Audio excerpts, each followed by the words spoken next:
Well, thank you for being here, and I really appreciate the opportunity to come up to Logan and visit with you all, and I'm grateful for the opportunity to be here and the hospitality that you've all shown me.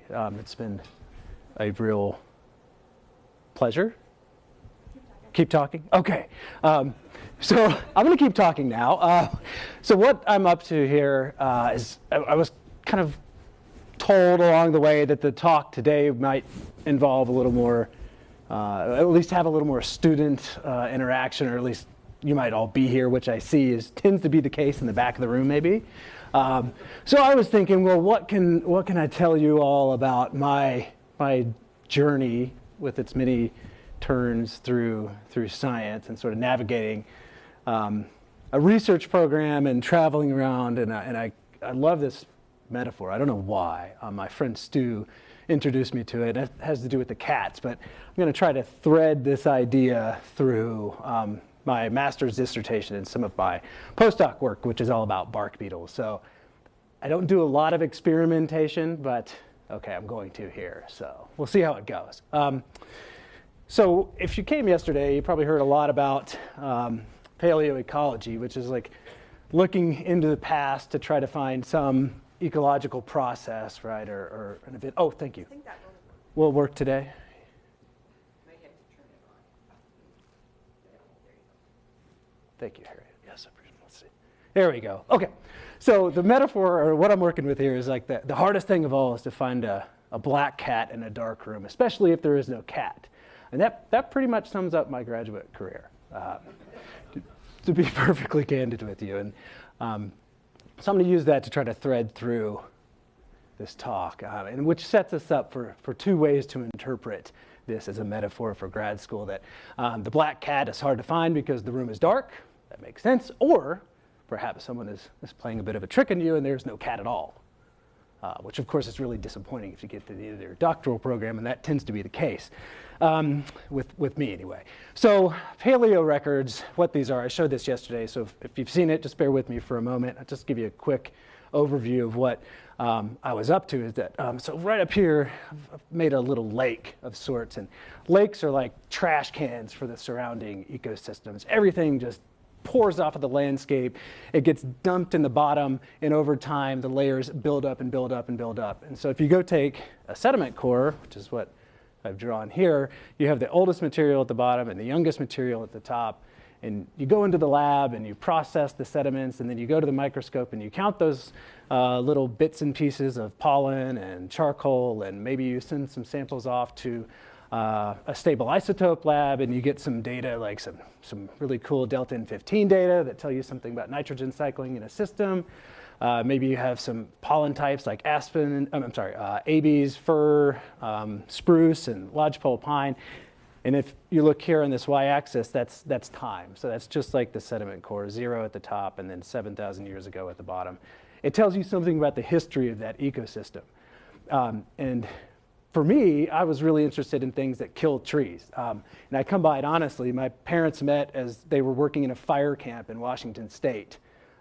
They met, and 10 months later, I came along. So I was kind of raised in that environment, if you can do the math there. So I really have always had a passion for fire and things that kill trees.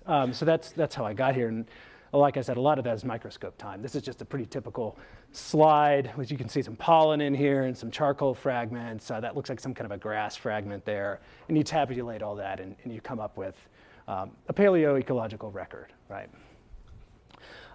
So yesterday I talked quite a bit about vegetation history and pollen, some about fire history. I didn't really get into isotopes. I'll talk a little bit about isotopes today and ecosystem nutrient cycling, but I'm going to spend most of the time talking about macrofossils. So when I got into grad school, I started my master's, came out here to Utah, and had gone up into the higher elevations. The first summer I was out here and spent a lot of time up in the Wasatch Plateau looking at a bunch of dead trees. I'd never seen anything like that in my life, and during that period of time, you can probably see some of the dates on here. This was going on all across the western United States. The bark beetles were going bananas. There's a buffet out there in the landscape, mostly different types of pines and spruces that were getting consumed by the bark beetles and killed. So there's a lot of mortality going on, and it was pretty well represented in the media. So there's about 6,000 bark and ambrosia beetles worldwide, and less than 1% of those cause mortality in trees. So it's a very, very small percentage of bark beetles that actually can kill trees during their population growth. And so I've highlighted these three here, the spruce beetle, the pinyon nips beetle, and the mountain pine beetle, because those are the major players in the western states, or at least they have been over the last couple of decades. I'm going to talk mostly about spruce beetle, although mountain pine beetle, that really gets most of the press, largely because of the massive outbreaks in Colorado in British Columbia during the last decade or so. But there's quite a few of them that can do that. And so this is a map I've been using for quite a while, but it shows you it's a pretty good representation of the mortality that occurred from the late 90s and into the early 2000s that were principally by those three beetles that I pointed out, the spruce beetle on the top, mountain pine beetle, and the pinyon nips beetle, which we have a lot of mortality from spruce beetle in Utah and also pinyon nips down on the lower elevations. So you can see this massive red blob here in British Columbia. That represents roughly the equivalent, if you took all of the concrete in Manhattan, the island of Manhattan. That's about the volumetric equivalent of timber that was killed by mountain pine beetle in British Columbia. As far as this figure here, 47 million hectares, that's essentially about the same spatial area if you took a tree and planted it about over every square foot in California. That's about the same rough estimate of mortality we're talking about. So a whole lot of trees in the western United States, all the way from Alaska down to the border with Mexico. And that's for a couple of reasons, right? Mostly this is a warming story. Winter temperatures are more mild. The summers are hotter and drier. It's causing reproductive or accelerations of the volatinism of the bark beetles. They reproduce more quickly during warmer conditions. And some of Barbara's work has shown that trend seems to be propagating or will be propagating north in latitude as temperatures become warmer and these beetles can move into novel territories that were previously limited by climate. The other factor, of course, is the trees themselves. If you look out across the western landscapes, there was an abundance of susceptible hosts, not only for spruce, which is what's shown here, so all these dead stems, those are Engelmann spruce, and then its cohort here, the ones that are actually still green and quite vigorous, those are the subalpine fir. The subalpine fir tend to experience a release in growth as the overstory spruce die off. The spruce tend to be older and a little taller than the fir. So the fir benefit quite quickly. Within 10 years, they expand in growth. And you can see that in tree rings. And I'll show you that in pollen in just a second. So those are generally speaking, the two reasons that these bark beetle populations have exploded over the last couple of decades. And what that looks like, as I mentioned, I'm going to talk mostly about spruce beetle because that's the one that I've thought the most about. So on the individual tree scale, there may be, in a lot of cases, hundreds of beetles that attack a particular tree. What they do is they bore into the bark. You can see that the tree in this top image has tried to repel or flush the beetles out with copious amounts of sap and volatiles, things that would make a really inhospitable environment for an invading beetle. This one was actually successful. This is in this watershed right here. There's like one spruce that seemed to really have just a conduit of resin and sap to pump out, and it survived. Most of them, as you can tell, didn't. There's a lot of stuff left behind, like frass and boring dust that's all over the trees that washes into the lakes. And then if you peel the bark off, which I really encourage you to get up close and personal with your trees. If you see a dead stem like that, you've got a hatchet or something with you, maybe just lop off a little bark and examine the galleries underneath. It's a pastime of mine. It's really exciting, though, to see this kind of stuff. And then as the outbreak would propagate from a few stressed trees, or maybe they were downed, like those spruce there, and if climate conditions or the meteorological conditions are favorable, the outbreak can spread across the landscape. And as you see these trees here, the faders, where their needles have turned orange or crimson, those trees are within a few years of infestation, and at this point are for the most part, are functionally dead, and those needles will drop within a few years, and ultimately leads to this gray phase that you can see here in the Wasatch Plateau, where the trees have lost their needles, and it's just the subalpine fir and maybe some residual small diameter Engelmann spruce that are in the understory. So what motivated the work that I did was the potential for disturbance interactions.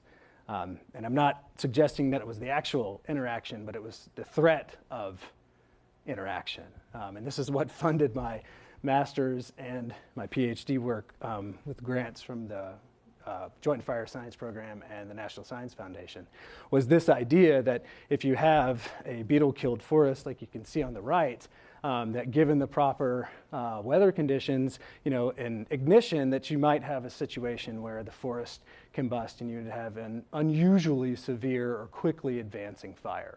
That doesn't take a lot of imagination. And that's generally what people residing in these areas. This image is from Alaska, obviously, but that was a threat, okay? So there was some legislation that came out right when I started my graduate program, which is in 2004, the Healthy Forest Restoration Act that came out under the George W. Bush administration, then was renewed mostly intact under Obama. And the language that really it was instructive for the work that I was trying to contribute to was this right here, to thin overstock stands and reduce hazardous fuels in national forests to improve fire hazard, meaning let's make the forest less flammable by thinning out the undesirable stem diameters or beetle-killed trees.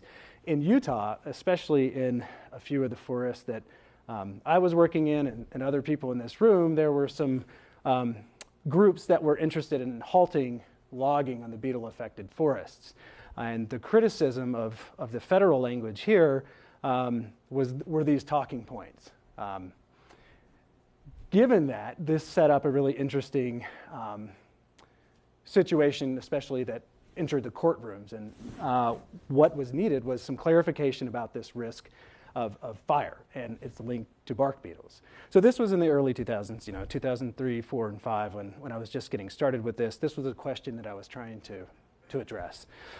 And on one particular landform, this is near Bryan Head Ski Resort, which is on the Markagunt Plateau, these concerns or warnings or premonitions, however you want to look at it, they were taken pretty seriously. And on the private land around Bryan Head, there was a lot of salvage logging, which is what these images are of, to remove the dead spruce to buffer the ski resort and the real estate surrounding that from the potential encroachment of a severe fire. And this was taking place on private land, but not so much in the forest itself.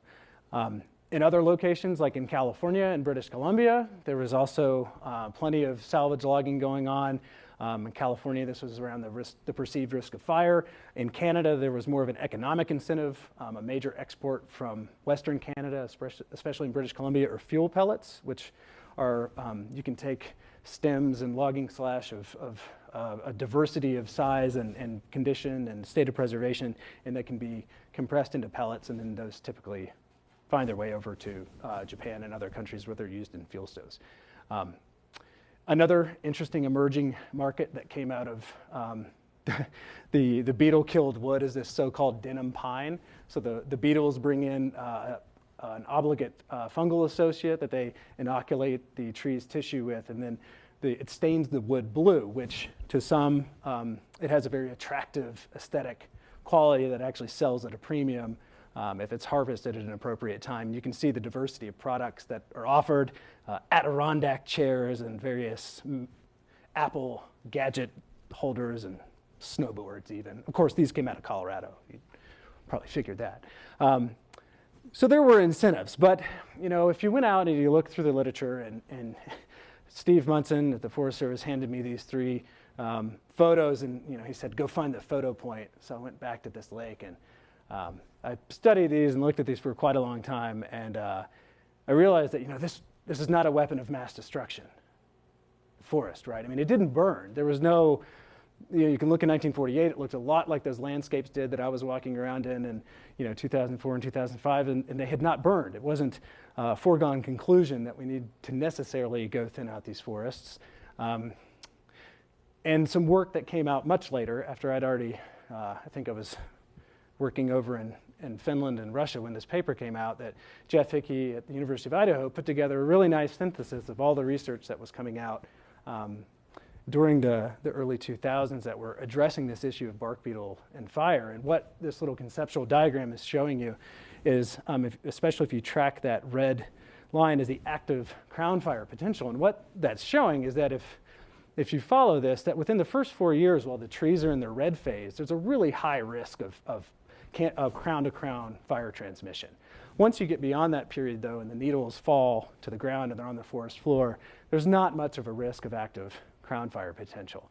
Certainly, as those stems start to fall over the decades after the outbreak, you can see the surface fire potential increases. But that active crown fire phase that's so enigmatic or representative of severe fire events actually was arguably at its lowest when I was out there walking around in those forests, or what was left of them, ghost forest, I guess. So I jokingly refer to these actions here as, in the parlance of the George Bush lingo, as a preemptive strike, going out and harvesting timber to prevent wildfire, preventing the madness, as it were. So where I got started on this was with my master's and PhD advisor, Andrew Brunel. And she had done some work up in the Northern Rockies, going into mountain pine beetle affected areas, and had taken sediment cores and had recovered bark beetle, elytra, and head capsules that were diagnosed as mountain pine beetle.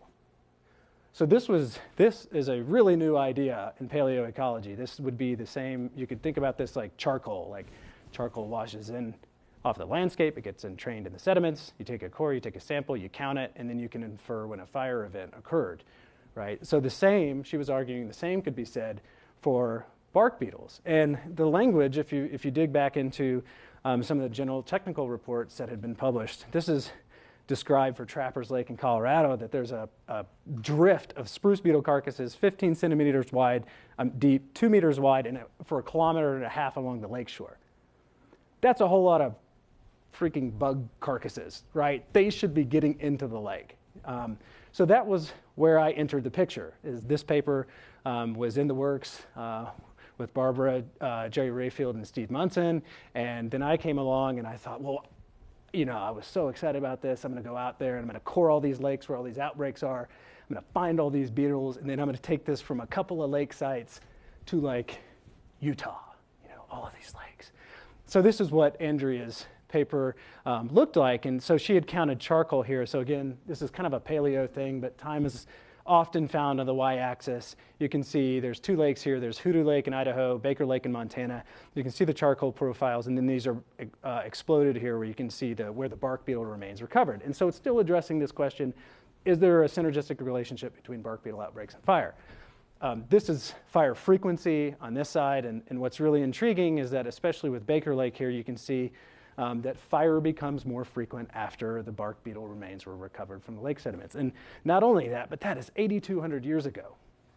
And thinking about the precedence of these bark beetle outbreaks, and that's why I showed you all those headlines, is most people thought they were unprecedented, right? That was what the media was pitching. That's how they were framing these outbreaks that were everywhere. So maybe they weren't so unprecedented, right? But these are 2 small lakes in the Northern Rockies. Like we should be able to extrapolate to other areas of the West. So here's, just for kicks, here's a picture of some 8,200-year-old mountain pine beetle wing covers here. That's what they looked like. That's kind of cool. They looked like they could have been out on the landscape just yesterday. So being a good grad student and being very eager to go out and confirm my advisor's findings, we undertook a massive project and went out and cored a tremendous amount of lakes across the state. Most all of them had been infected by spruce beetle, including this one lake that I was just so sure that this was the one, right? It had the perfect morphology. You can see it has this nice deep pocket in the center where the sediment should be focusing down. Gravity's pulling all that material to the center of the lake. We're going to punch in some cores and pull out some beetle bits, and we're going to write a paper and be super famous, right? So this is us out here. That's Leslie Anderson from the USGS. There's Andrea. There's me. This is the coring platform we're out on. So every one of these dots is a coring location we took in Emerald Lake. Lovely lake. How many beetle wing covers do you think we recovered? Some people know the answer. 0. 0. And this lake was absolutely hammered. What I did find were a few wispy residues that looked like they had probably been either digested by fish, because Emerald Lake is stocked with lovely trophy fish, or perhaps it's an alkaline lake. There's a lot of limestone in the substrate, so perhaps that had dissolved the chitin in the bark beetle carcasses. So there was nothing identifiable in there, just residues. So I had to convince myself that we weren't totally crazy, and so I did some lab experiments to see if this would actually, if a alkaline environment would degrade chitin, and certainly it would. So perhaps that was it. So at this time, I started going around to conferences and meeting other people like me in the same sort of stage in graduate school that had been coring lakes with the same intent. We're going to go out and recover wing covers. So Colin Mustafi up here in Canada, Vishal Carter, some of her lakes, Jen Watt, some of her lakes. So we have all of these records, and some locations there's multiple cores within a basin. Guess how many identifiable wing covers we found in all of those lakes? 0. Big goose egg. This is what I was counting on. So here's my next cat analogy for you. It's Schrodinger's cat. You know, the cat is both alive and dead until you look in the box. And so I'm going to leave it at that. I'm not going to say remains can't be used to reconstruct outbreaks, but they can and they can't. I'll leave it at that. So they're there and they're not there. So in the absence, which I thought we were going to find those and have, it was going to be an easy path to reconstruct these outbreaks. I had to kind of go down the hierarchy, right? You have to find a new solution to a problem, especially when you've already signed on to do a PhD and you need to do one, right? So there were more lakes to go core. These are some of those other ones I've showed you. So the next thing I focused on was pollen, right? And so the pollen should tell you something about these outbreaks. And here's spruce. Here's spruce here. These lines are telling you about when the outbreak started, and you can see that exact, what I showed you in that picture. The spruce gets hammered, it goes down, the fir gets happy, and it goes up. That trend was reproducible at every single one of the lakes that we visited, and I counted the pollen at. So that was a really nice finding. However, if you look at the scale on the y-axis, this is calendar years, right? So this goes from 2010 to 1900, so that's only 100 years of history in both of these cases. So when you go back, so here's all of the lakes, and you can see that trend wherever the outbreaks were. But once you get to the Holocene records, it becomes, those are the cats I'm looking for, right? Thank you. Yeah, I appreciate that. That was the cat I thought I was looking for. But when you stack this up against the Holocene record, so now we've gone from 0 to 9,000 years before present, statistically, every decline like that we saw, it could occur at any of these spaces between samples over a Holocene record.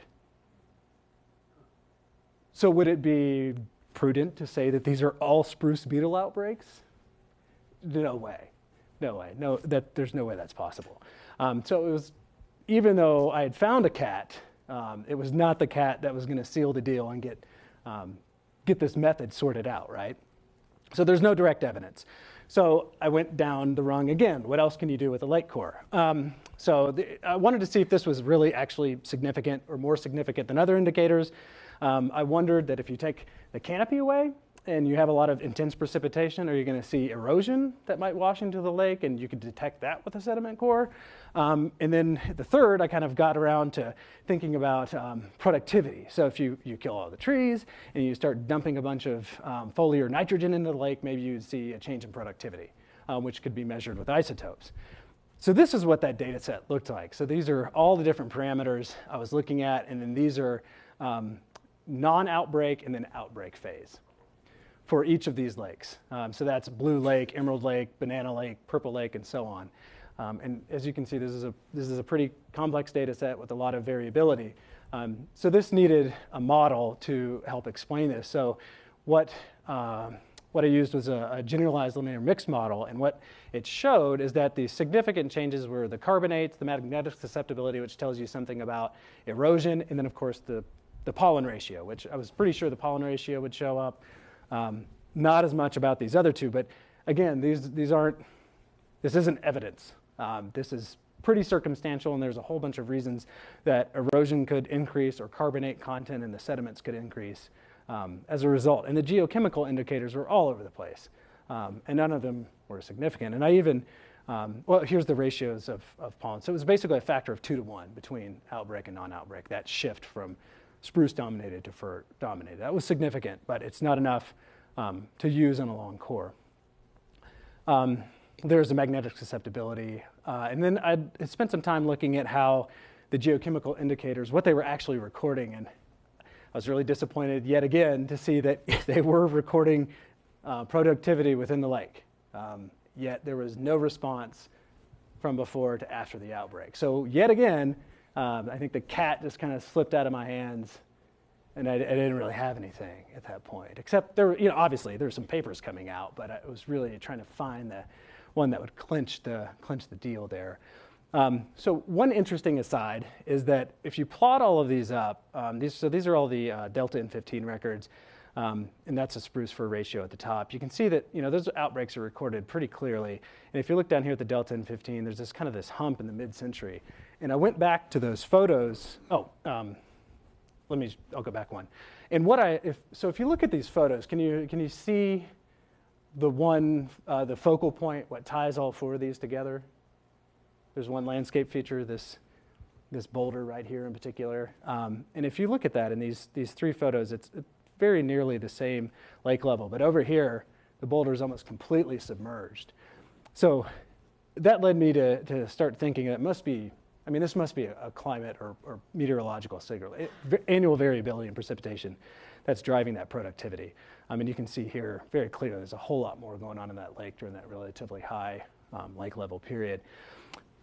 And as I had wrapped up that whole isotope project, this paper came out by Chuck Rhodes that was monitoring nitrate levels in stream water coming out of the Fraser Experimental Forest in Colorado that had just been absolutely nuked by mountain pine beetle, and showed no increase at all in stream water nitrate following the severe bark beetle outbreak. It's like, man, I wish I knew that 2 years ago, because I probably wouldn't have done all this. And this figure is showing the different disturbance scenarios with the nitrate increase in the stream level. And you can see where this yellow dot is, or orange dot, that there's no increase. That's a line of 0 increase. So the nitrogen isn't leaving the system. And the reason for that is, of course, it's a very simple explanation. It's because the fir is still on the landscape, and the nitrogen cycles are so tight in those high elevation forests that it just gets snatched up by the residual vegetation.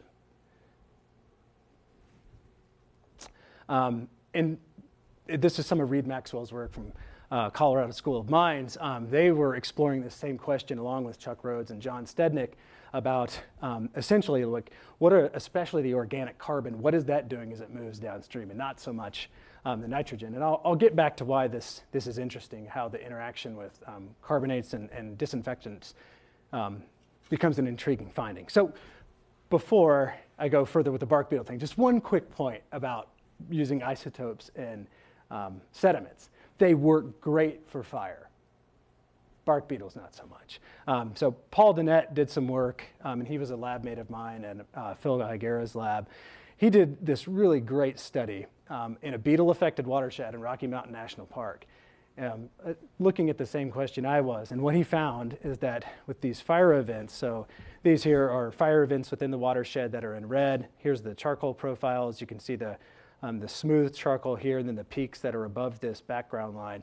He binned all of the nitrogen samples around the watershed scale peaks and did a superposed epoch analysis. And what it shows very, very clearly is that leading up, so these are lags in years, as you move towards the fire event, immediately following the fire event, nitrogen is mobilized within the watershed. It gets dumped down, via surficial transport, and probably groundwater too, into the catchment, into the lake itself, and it's very, very clearly recorded in the sediments.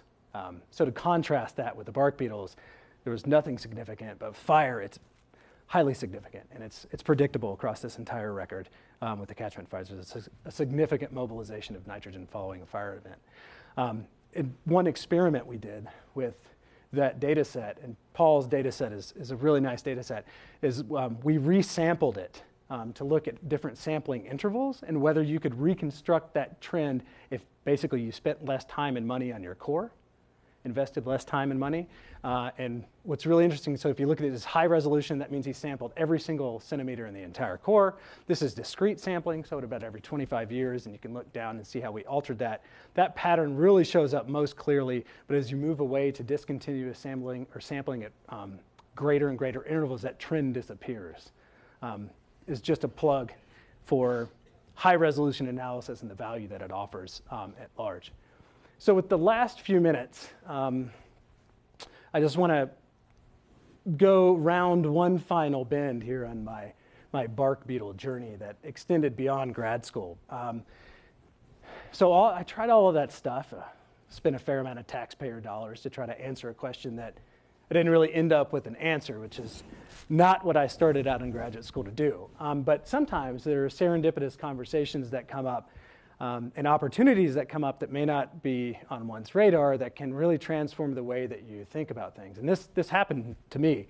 And so I'd kind of arrived at this place after my dissertation with all of that bark beetle stuff. And I was like, boy, that really didn't work out.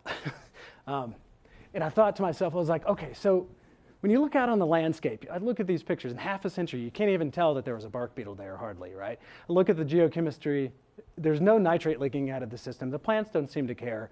Who seems to care? Well, we do, right? People do.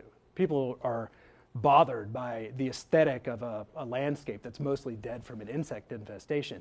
And as I sort of arrived at that conclusion, I met some folks at the University of Idaho that were running this research coordination network that was focused on social ecological perspectives, which I'd never even heard of at the time. And I started talking to these folks, and I realized that my problem at this point with the bark beetle work I'd done was one of perspective. And understanding perspective and why I felt like I needed to solve this. And so through some money, not to be tacky, but to throw money out there, they gave me some money to organize a workshop to bring bark beetle researchers and social scientists together to better understand the disconnect between how people perceive bark beetle outbreaks and what the science behind it suggests, right? So I got a little bit of money to organize a workshop from them. Also with Pages, if you are doing any kind of retrospective studies as a student, I highly encourage you to get in contact with Pages. They're based out of Switzerland, and they offer a tremendous amount of student travel support to international meetings, organizing workshops. It's a really great network. So they provide a little bit of money, and then the WFOIC, the Western Forest Insect Work Conference, was generous enough to allow me to hold this workshop within their meeting, so I didn't have to pay extra fees. And what I wanted to do was I got exposed to a procedure while I was in, it sounds medical, I didn't mean that. I got exposed to this sort of research procedure while I was in, I went to a workshop in Oxford, and it's this idea of a horizon scanning workshop where you take a bunch of people with ideas and you put them in a room together, and through a series of iterative steps, you essentially identify what everyone knows, and then you identify what they want to know, right? That's the idea behind a horizon scanning workshop. So I used the money to organize one of these, and we separated out into working groups. We solicited comments from the community at large. We had a session during WFOIC, and then we iteratively refined these questions down to a series of priorities that we published in this paper in 2017. And so that led to another paper refining those ideas about bark beetles and socioecological systems. So here's what that looked like. So we drew in comments from more than 100 people. We came up with 25 questions, and they centered around 3 primary themes. The first one of these are ecological responses. So the ecologists in the room together sort of hammered these ideas into very concise statements. What methods can be used to refine current monitoring of outbreaks. One of the themes that emerged, of course, was merging tree ring research and lake sediment research, along with spatial data from aerial detection surveys, satellite data, any type of remotely sensed data to get at changes in biomass, basal area, just essentially tree volume by integrating these techniques and moving backwards through time. That was a big topic of conversation. There was also this idea about synchronous outbreaks, like how did the entire western swath of North America end up being susceptible to bark beetle outbreaks at the same time? What were the mechanisms that led to that risk? Was it all the same? Did they, were they burned or logged, or in the absence of other disturbance over the preceding 500 or 600 years? These types of questions. And there were social environmental linkages, like how do we quantify what a disturbance means to society? Is it money? Or do we measure changes in ecosystem services, the purification of air and water? Is there a value we can place on the aesthetic of the forest? Should we do that? And when we decide whether to mitigate or sanitize a landscape following an insect outbreak? And then this was one of my favorite topics of conversation, was this disconnect between between the science and the public. And there were, in the wake of those beetle outbreaks, it was there's a lot of literature and sort of ideas that came out that seemed to really cast these beetles in a negative light, even though they're native, even though they're performing an ecological role in most of our western forest. They're supposed to be here. How do we bridge that disconnect? I mean, if it was easy, we would have already done it, right? And this type of question is applicable to a variety of fields. Another one that struck me, and I was almost completely unaware of this, is how do people react and respond to bark beetle outbreaks? And I thought they just stood around and complained.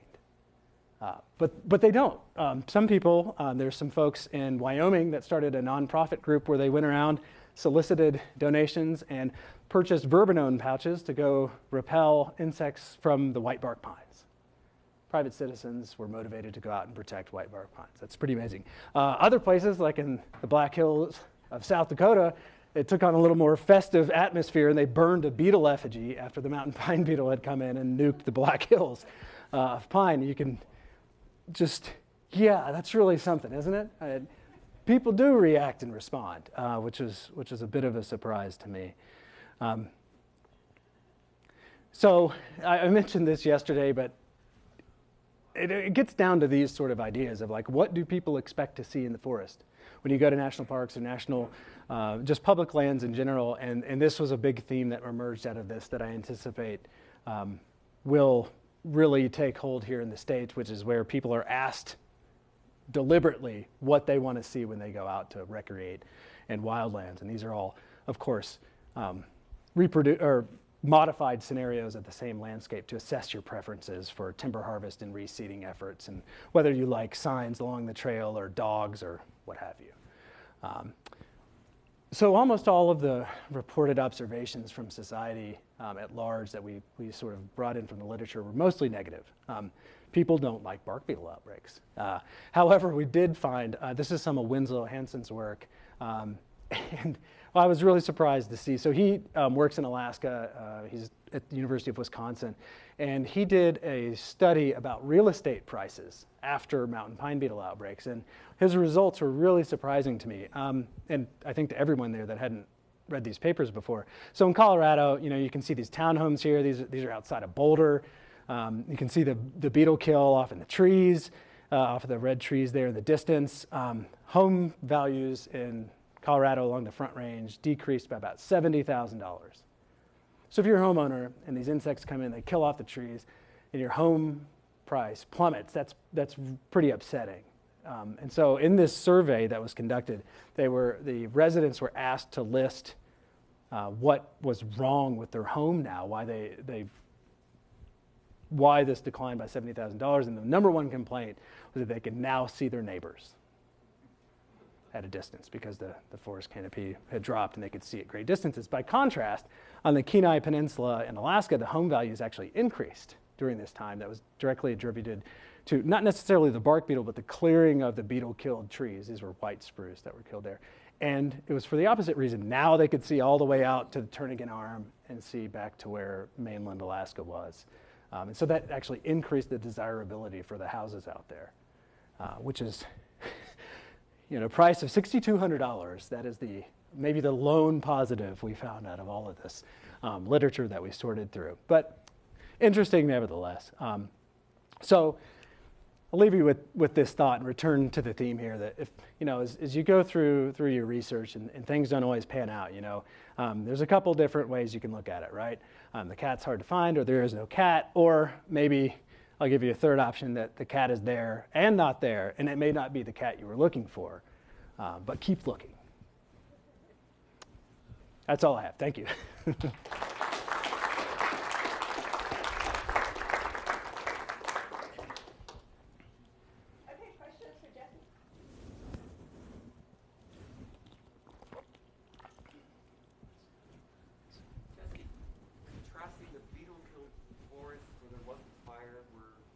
versus those where there was big wildfire, was there a change in the degradation rate of the standing snags or the down wood?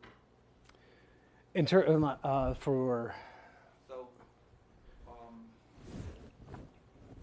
when you have standing deadwood, Mhm. does it matter whether it was made deadwood by fire that burned a green tree or without a fire killed by a bark tree?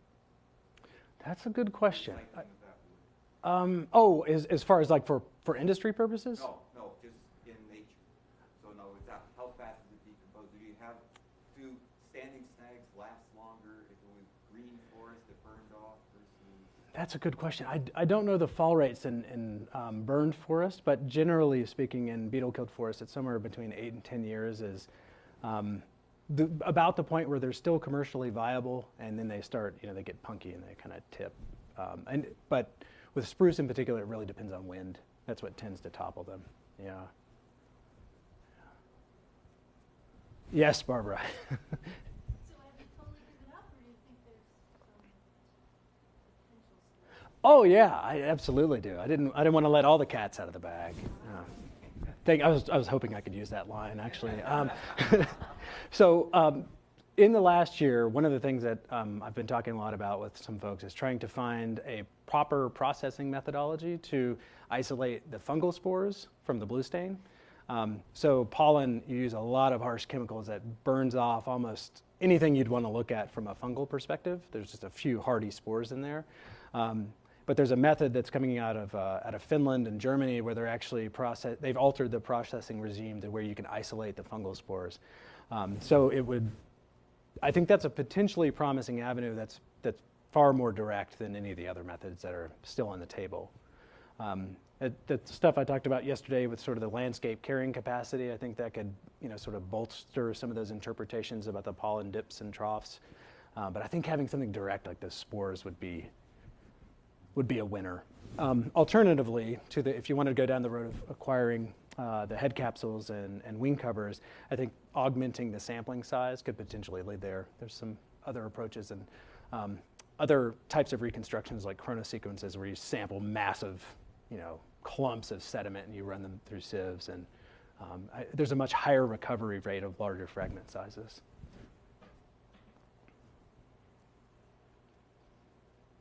Yes, Dave. What about, so when all those needles fall, Mm-hmm. do you ever find concentrations of spruce needle?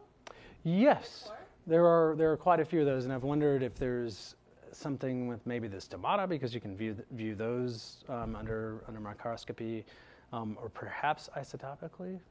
Maybe there's a signal there. You could do some isotope analysis and maybe look at those. I'm not sure.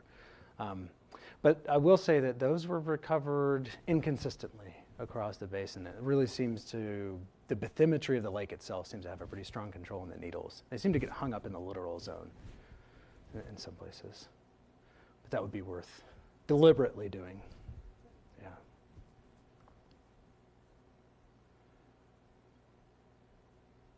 Quiet bunch in the back.